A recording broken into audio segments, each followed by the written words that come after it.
Sejauh ini pembangunan LRT Palembang sepanjang 23 km dari Bandara SMB 2 menuju Depo Jakabaring masih on progress.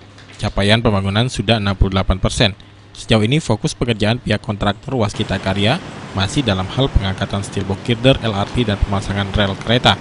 Ketua Komisi 4 DPRD Sumsel Anita Nuringhati menilai dari rapat kerja dengan pihak Waskita Karya, selain pemasangan rel dan girder, Waskita juga tengah mengejar penyelesaian pembangunan 13 stasiun LRT.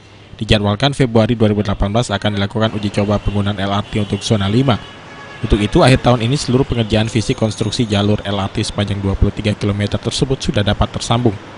DPRD Sumsel juga meminta kepada pihak Waskita agar dapat menyelesaikan perbaikan jalan yang banyak rusak dan bergelombang akibat dampak pengerjaan LRT. Selain perbaikan jalan, perlu juga dilakukan pembangunan kembali taman di bawah jalur LRT, sehingga pada keindahan kota Palembang sebagai tuan rumah Asian Games 2018 benar-benar terwujud. Progresnya sampai hari 2 minggu yang lalu rapat kami itu on progress. Hanya ada beberapa yang masih terkendala tentang pengangkatan alat beratnya. Saya katakan bahwa jangan sampai LRT ini tidak selesai di waktu yang sudah ditentukan. Mereka mengatakan bahwa selesai semuanya mungkin di 2018 akhir. Saya bilang jangan lupa Agustus 2018 kita sudah Asian Games.